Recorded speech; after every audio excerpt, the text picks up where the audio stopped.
Hey there. So let me ask you something. What do you do when you have free time? And I mean real free time, not those 5 minutes between meetings, not the exhausted hour after work when you can barely move. I'm talking about actual, genuine free time, a weekend, a vacation day, a holiday. When you have that precious time with no obligations, no responsibilities, nothing you have to do, what do you choose to do? Because here's the interesting thing. Some people have tons of free time but no idea how to use it. They end up wasting it scrolling through their phones, feeling bored and unfulfilled. Other people have very little free time, but they use every moment intentionally, doing things they love, things that energize them, things that make life feel rich and meaningful. The difference isn't how much free time you have, it's how you plan for it and use it. Oh, Emily, this is such an important topic because I think a lot of people don't actually plan their free time.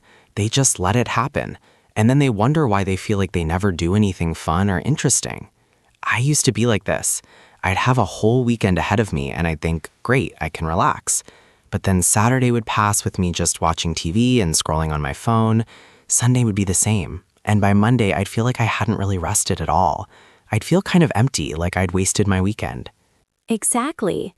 That's the paradox. You can spend your free time doing nothing and end up feeling more tired and less satisfied than if you'd actually done something engaging. Welcome to English Club Podcast. I'm Emily, and I'm here with my friend Paul, and we're so glad you're here with us today. This is our space where we learn English together while talking about topics that help you live a more balanced, fulfilling life. Today, we're diving into free time plans. What is free time? Why is it important? What are different ways people spend their free time? How do you plan your free time effectively? How do you balance rest with activities? And how do you make sure your free time actually refreshes you rather than leaving you feeling empty? This topic matters because how we spend our free time significantly affects our quality of life. Free time is when we recharge, pursue our interests, connect with loved ones, and do things that bring us joy. If we don't use this time well, we miss opportunities for happiness, growth, and fulfillment. Plus, being able to talk about your free time plans, your hobbies, your interests, these are essential conversation topics in English. Whether you're making friends, networking, or just chatting with colleagues, discussing what you do for fun is a common and important part of social interaction. By the end of this episode, you're going to understand different types of free time activities. You're going to learn how to plan your free time effectively. You're going to have all the vocabulary you need to discuss your free time plans in English. And hopefully, you'll be inspired to make better use of your own free time. And hey, before we dive in, if you're enjoying this podcast, please like and subscribe to our channel for more English learning podcasts. It really helps us create more content for you. Your support means the world. Okay, so let's start with the basics. What exactly is free time? Well, free time, also called leisure time or spare time, is time when you're not working, studying, or handling essential responsibilities. It's time you can use however you choose. Free time is different from downtime or rest time, though there's overlap. Downtime is when you're recovering from effort, taking a break. Free time is broader. It includes rest, but also active pursuits, hobbies, socializing, entertainment, anything you choose to do when you have choice. And the amount of free time people have varies enormously. Some people work long hours and have very little free time. Students during exam periods have minimal free time. Parents of young children often feel they have no free time at all. Other people have more flexible schedules and abundant free time. But regardless of how much free time you have, the quality of how you use it matters. Even if you only have a few hours a week, using those hours well can significantly impact your well-being and happiness. So why is free time important? Why does it matter what we do when we're not working? Well, free time is essential for mental and physical health. Our brains and bodies need rest and recovery. We can't work constantly without burning out. Free time allows us to recharge so we can return to our responsibilities with energy and focus. Free time is also when we pursue our interests and passions. Work might not be fulfilling, responsibilities might not be enjoyable, but free time is yours. You can do things you love, things that excite you, things that make you feel alive. This is crucial for life satisfaction. Free time allows for personal growth and development. You can learn new skills, develop talents, explore new interests. This growth happens outside of work and formal education, in the time you dedicate to your own development. Free time is essential for relationships, too. Spending quality time with family and friends, building connections, creating memories together. This happens during free time. Strong relationships are one of the biggest predictors of happiness, and relationships require time. And free time provides balance. If your entire life is work and obligations, you feel overwhelmed and resentful. Free time creates equilibrium. It reminds you that life is more than just productivity and responsibility. Now let's talk about different types of free time activities, because there are so many ways to spend free time. Paul, what are some major categories? Well, there are passive leisure activities. These are relaxing, low-effort activities like watching TV, listening to music, scrolling social media, reading for pleasure. These activities require minimal energy and are primarily about rest and entertainment. There's nothing wrong with passive activities. We all need them. After a hard day, sometimes you just want to watch a show and zone out. That's valid. The problem is when all your free time is passive, you end up feeling like you're not really doing anything with your life. Then there are active leisure activities. These require more engagement and effort. Things like sports, exercise, hiking, dancing, playing music, creating art, cooking, gardening. These activities energize you even though they require energy. I've noticed this in my own life. If I spend my whole weekend watching Netflix, I actually feel more tired on Monday.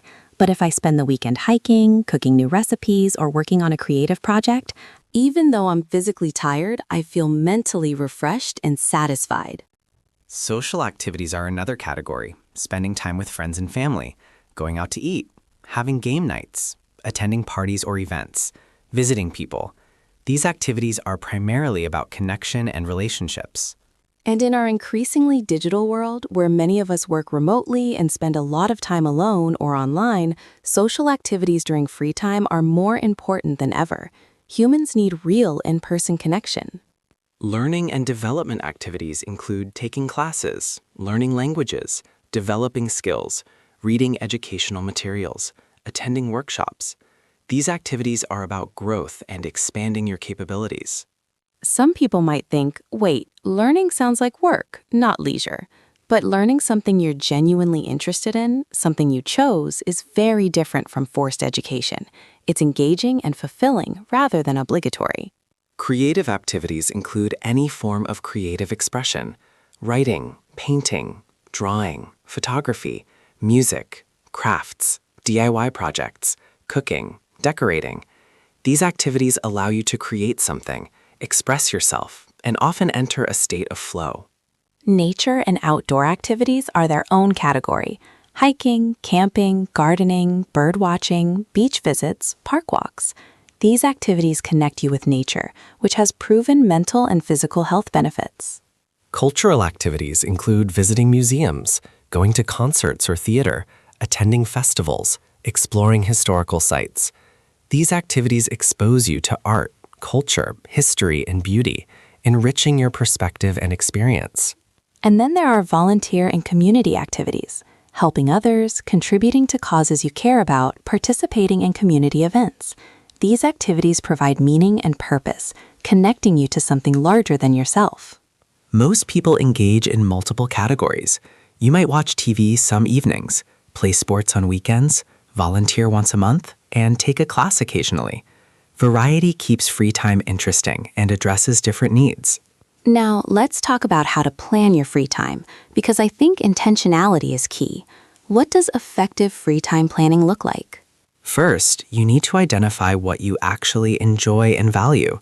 This sounds obvious, but many people don't really think about it. They just do what they've always done or what's easiest. Take time to consider what activities genuinely bring you joy, energy, and satisfaction. Make a list of things you enjoy or want to try. Hobbies, activities, experiences. This becomes your menu of options. When you have free time, you can choose from this list rather than defaulting to whatever's most convenient. Consider different time frames. Some activities work for short periods of free time: reading a chapter, taking a walk, calling a friend. Other activities need longer blocks: a full hike, a cooking project, a movie. Match activities to the time you have available. Plan ahead for bigger blocks of free time. If you have a weekend or holiday coming up, think in advance about what you'd like to do. Don't wait until Saturday morning and then try to figure it out. By then, opportunities might be gone, or you might just default to doing nothing. But also leave room for spontaneity. Don't schedule every Minute. Sometimes the best free time experiences happen when you're flexible and open to unexpected opportunities. Balance planning with openness. Create routines for regular free time. Maybe every Sunday morning you go for a walk. Every Tuesday evening you read. Every Saturday you cook a nice meal. These routines ensure you regularly engage in activities you value. Consider seasonal activities. Some things you can only do at certain times of year. Swimming in summer, skiing in winter, enjoying fall foliage, cherry blossoms in spring. Being aware of seasons helps you take advantage of time-sensitive opportunities. Make plans with other people. If you want to spend time with friends or family, put it on the calendar. Don't just say, we should hang out sometime. Actually schedule it. Otherwise, weeks pass and it never happens. Let me share how I approach planning my free time. At the beginning of each month, I look at my calendar and identify my free time. Then I think about what I want to do that month. Maybe there's a new restaurant I want to try, a hiking trail I want to explore, a friend I want to visit. So you're being proactive rather than reactive. Exactly. I put these things on my calendar as plans, not just vague ideas. This Saturday, hike at the canyon. Next Friday, dinner with Sarah. 2 Sundays from now, visit the art museum. Having these plans gives me things to look forward to and ensures my free time includes varied, meaningful activities. Do you schedule everything or leave some unplanned time? I usually schedule 1 or 2 things per weekend, but leave other time open. So I might have plans Saturday morning, but Saturday afternoon and all of Sunday are flexible. This balance works for me. I have structure, but also freedom. Now let's talk about common free time activities in more detail and learn the vocabulary for discussing them. Let's start with entertainment and media. Watching TV or streaming shows and movies is probably the most common free time activity. We say, I'm watching a series, I'm binge watching a show, I'm catching up on my favorite program. Binge watching means watching many episodes in a row. Reading is another common activity. Reading novels, magazines, newspapers, blogs, articles. We say, I'm reading a book. I'm into this book. I can't put this book down if it's really engaging. Bookworm is a term for someone who loves reading. Listening to music and podcasts. We say, I'm listening to my favorite band. I'm checking out new music. I discovered a great podcast. Music streaming has made accessing music so easy. Gaming, both video games and board games. Gamers spend their free time playing video games. Board game enthusiasts have game nights with friends. We say, I'm playing a game. I'm gaming. I'm into this new game. Now let's talk about physical activities and sports. Going to the gym or working out. We say I work out 3 times a week. I go to the gym. I exercise regularly. Different types include weightlifting, cardio, yoga, Pilates, CrossFit. Playing sports. This could be team sports like soccer, basketball, volleyball, or individual sports like tennis, golf, swimming. We say, I play soccer. I'm on a team. We have a game this weekend. Running and jogging. Many people run for exercise and enjoyment. We say I go running. I'm training for a marathon. I do a 5K regularly. A 5K is 5 kilometers. Hiking and walking, exploring trails, nature walks, urban walking. We say, I went on a hike. I love hiking. I'm planning a hiking trip. Day hikes are shorter hikes you complete in one day. Cycling or biking. Some people cycle for transportation, others for recreation. We say, I go cycling, I bike on weekends, I'm into mountain biking. Now let's discuss creative hobbies. Cooking and baking. Many people cook not just for necessity, but for enjoyment. Trying new recipes, experimenting with cuisines, baking desserts. We say, I love cooking, I'm trying a new recipe, I baked cookies. Arts and crafts. This includes painting, drawing, knitting, sewing, pottery, scrapbooking, jewelry making.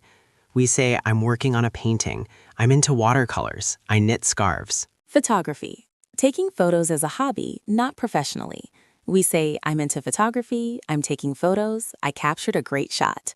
Amateur photographer is someone who does it for fun, not money. Writing, journaling, creative writing, blogging.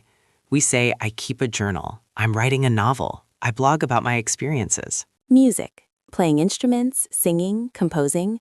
We say, I play guitar, I'm learning piano, I'm in a band. Practice is key for musical hobbies. Now let's talk about social activities. Hanging out with friends. This broad term covers just spending time together, going to cafes, chatting, watching movies together. We say, I'm hanging out with friends, we're getting together, we're meeting up. Going out to eat or drink. Restaurants, cafes, bars. We say, let's grab dinner, let's get coffee, let's meet for drinks. Grab is informal for get or have in this context. Hosting or attending parties and gatherings. Birthday parties, dinner parties, barbecues, game nights. We say, I'm hosting a party, I'm throwing a barbecue, I'm attending a dinner party. Visiting family. Spending time with parents, siblings, extended family. We say, I'm visiting my parents, I'm going to see my family, we're having a family gathering. Dating and romantic activities. Going on dates, spending time with a partner. We say, we're going on a date, we're having date night, we're spending quality time together. Now let's discuss learning and development activities. Taking classes or courses. Language classes, cooking classes, dance classes, art classes. We say, I'm taking a Spanish class, I enrolled in a course, I'm learning pottery. Learning new skills independently. Using online tutorials, books, practice. We say, I'm teaching myself guitar, I'm learning to code, I'm picking up a new skill. Pick up means learn informally. Reading nonfiction and educational materials. Books about history, science, biography, self-improvement. We say, I'm reading about World War II. I'm into self-help books. I'm learning about astronomy. Attending workshops, seminars, or talks. Educational events in your community. We say, I attended a workshop, I went to a talk, I'm signed up for a seminar. Now let's talk about nature and outdoor activities. Gardening, growing flowers, vegetables, herbs. We say, I'm working in my garden. I'm planting tomatoes. I love gardening. Gardening is therapeutic for many people. Camping, spending nights outdoors in tents. We say, we went camping, we're planning a camping trip. I love camping in the mountains. Beach activities, swimming, sunbathing, beach volleyball, surfing. We say, we spent the day at the beach. I'm going to the beach this weekend. Bird watching and nature observation. Observing wildlife, identifying species. We say, I'm into bird watching. I spotted a rare bird. I'm learning about local wildlife. Now let's discuss cultural activities. Visiting museums and galleries. Art museums, history museums, science museums. We say, I visited the art museum. I'm going to see an exhibit. I love exploring museums. Attending concerts, theater, or performances. Live music, plays, ballet, opera. We say, I went to a concert. I saw a play. I'm attending a performance. Exploring historical sites and landmarks. Visiting places of historical significance. We say, I toured the old castle. I visited historical sites. I'm interested in local history. Festivals and cultural events. Music festivals, food festivals, cultural celebrations. We say, I attended a food festival. I'm going to the summer festival. I love cultural events. Now let's talk about challenges people face with free time. One major challenge is simply not having enough free time. Work demands, family responsibilities, long commutes, all of these consume time. Many people feel they have no free time at all. When you have very limited free time, every minute becomes precious. You have to be very intentional about how you use it. You can't waste your only free hour of the day on something that doesn't really restore or fulfill you. Another challenge is decision fatigue. When you finally have free time, you're often too tired to decide what to do, so you default to the easiest option, which is often scrolling your phone or watching TV, even if that's not really what you want. Planning in advance helps with this. If you've already decided that Saturday morning is for hiking, you don't have to make that decision when you're tired. You just follow the plan.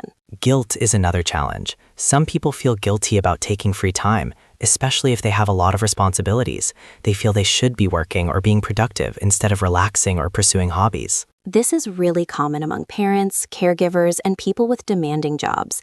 They feel selfish taking time for themselves, but this is actually counterproductive. If you never recharge, you become depleted and less effective in your responsibilities. Technology and distraction are huge challenges. You plan to read a book, but you get distracted by your phone. You plan to go for a walk, but you end up scrolling social media. Technology hijacks our free time without us even realizing it. I've noticed this in my own life. I'll have 2 hours of free time and think I'll use it well, but then I check my phone for just a minute and suddenly an hour has passed. Technology is designed to capture our attention. We have to actively resist it. Lack of energy is another barrier. After a long week of work, you're exhausted. You don't have energy for active pursuits, you just want to collapse. So even if you have free time, you can't really enjoy it because you're too tired. This is where the balance between rest and activity matters. Sometimes what you need is genuine rest, but sometimes what feels like fatigue is actually mental depletion, not physical. A walk or a hobby might actually energize you more than passive rest. Social media pressure and FOMO, fear of missing out, can also affect free time. You feel like you should be doing something impressive or Instagram-worthy. Regular activities feel boring or inadequate. So you either do things for appearance rather than genuine enjoyment, or you feel dissatisfied with normal free time. Social media has really intensified this. You see everyone's highlight reels, their exciting activities, their perfect moments, and your own free time feels mundane by comparison. But that comparison is unfair. You're comparing your regular life to others' curated highlights. Now, let's talk about making the most of limited free time, because many people don't have abundant free time. How do you maximize the free time you do have? First, protect your free time. Don't let work or obligations constantly encroach on it. Set boundaries. When it's your free time, it's yours. Don't check work emails, don't take work calls, defend that time. Prioritize activities that genuinely restore you. Not what you think you should do, but what actually makes you feel better. For some people, that's exercise. For others, it's creative pursuits. For others, it's social connection. Know what works for you. Do one meaningful thing rather than many surface activities. If you only have a few hours of free time, doing one thing fully is often more satisfying than fragmenting your time across multiple activities. Combine activities when possible. Listen to podcasts while exercising. Socialize while cooking together. Walk in nature with a friend. This isn't always ideal, but sometimes it helps you accomplish multiple goals with limited time. Say no to activities that don't serve you.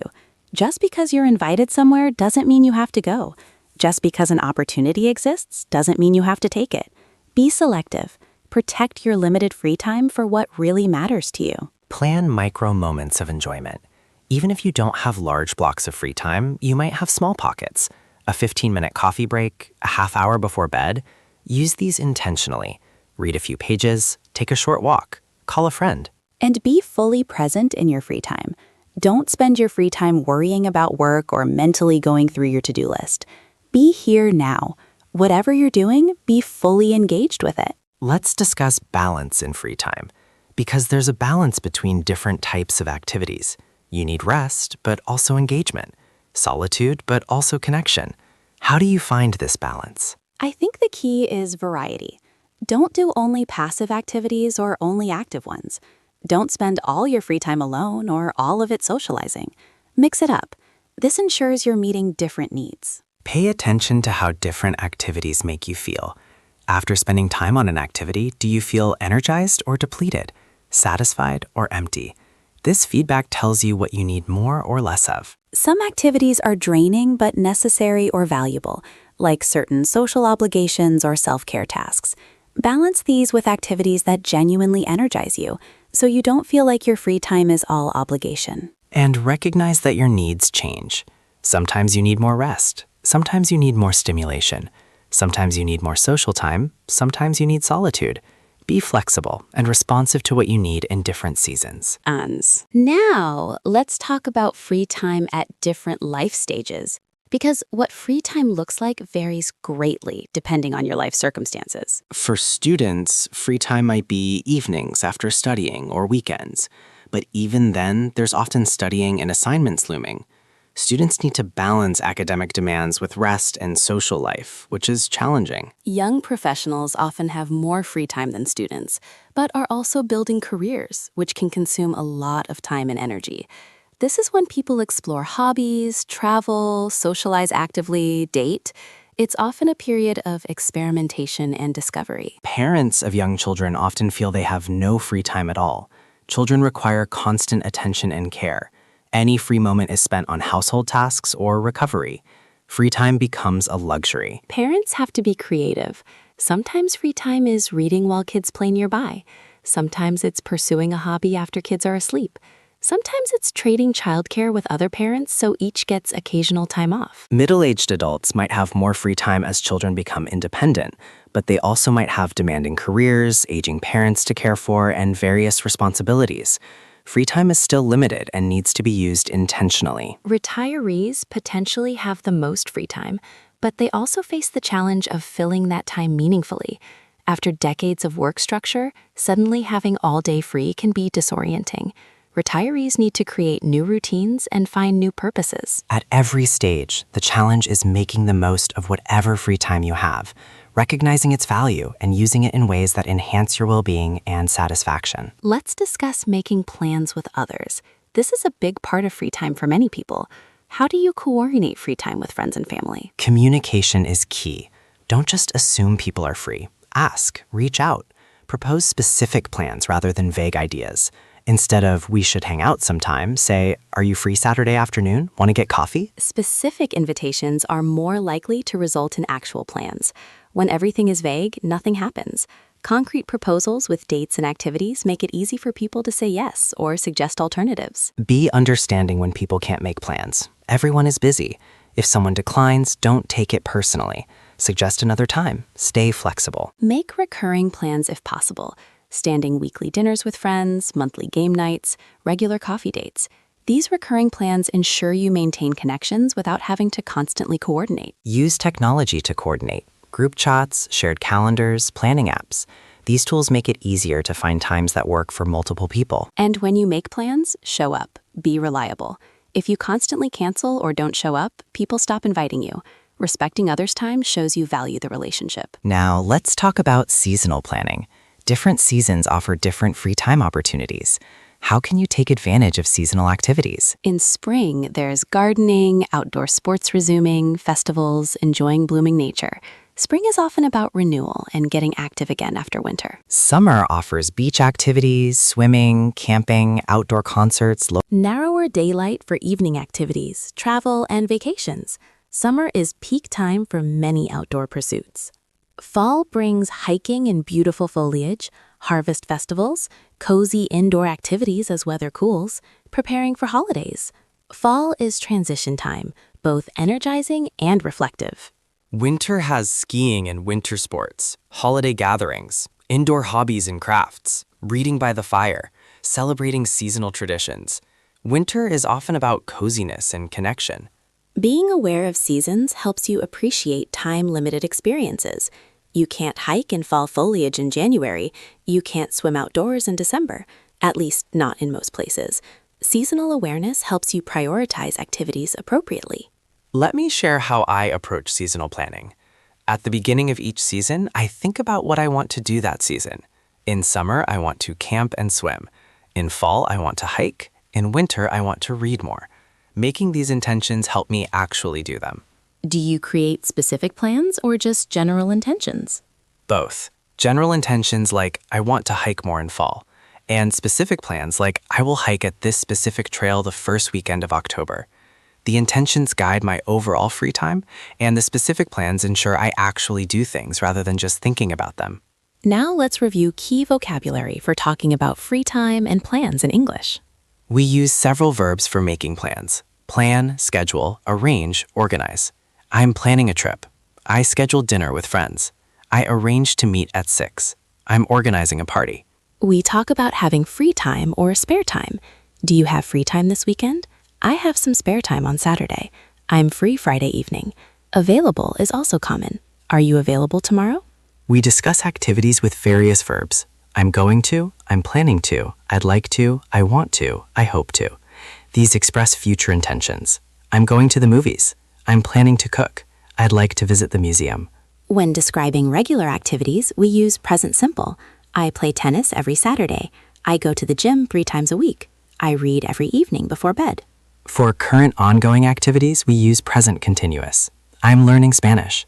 I'm working on a painting. I'm training for a marathon. These suggest activities in progress, not completed.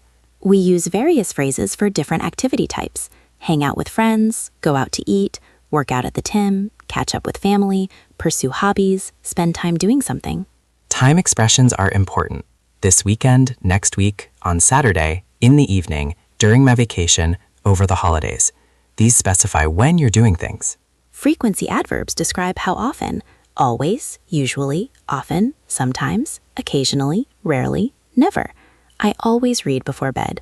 I occasionally go hiking. I rarely watch TV.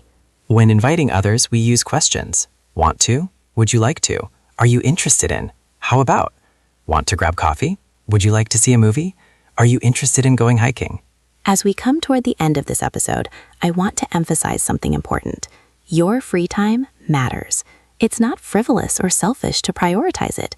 It's essential for your well-being, happiness, and ability to handle life's demands. In our productivity-obsessed culture, there's often pressure. Ready to fill every moment with achievement. But free time isn't wasted time. It's when you recharge, connect, grow, and enjoy life. These things are just as important as professional success. So I want to encourage you to think intentionally about your free time. What brings you joy? What restores you? What do you want to experience? Don't just let free time happen. Shape it, plan it, protect it. And remember, how you spend your free time is deeply personal. Don't let others judge your choices or compare your free time to theirs. If you genuinely love watching TV, do that. If you prefer hiking, do that. If you like a mix, do that. You define what meaningful free time looks like for you. I'd love to hear from you. What do you do in your free time? What activities bring you joy? What are your free time plans for this weekend or this month? Share in the comments. Let's inspire each other with ideas. And please, if you found this episode helpful, like and subscribe to English Club for more English learning podcasts. Thank you so much for listening. Remember, life isn't just about work and responsibilities. It's also about joy, connection, growth, and experiences. Your free time is when you live these parts of life fully. So use your free time intentionally. Try new things, pursue old passions, connect with people you care about, rest when you need to, be active when that serves you. Create the free time life you want. And don't wait for the perfect moment or until you have more time. Start now with whatever free time you have, even if it's limited. Small moments of intentional free time add up to a richer life. See you in the next episode. Keep practicing your English, and remember, you're doing great. And enjoy your free time. Make plans. Try new activities. Have fun. Life is meant to be enjoyed, not just endured. Take care and bye for now.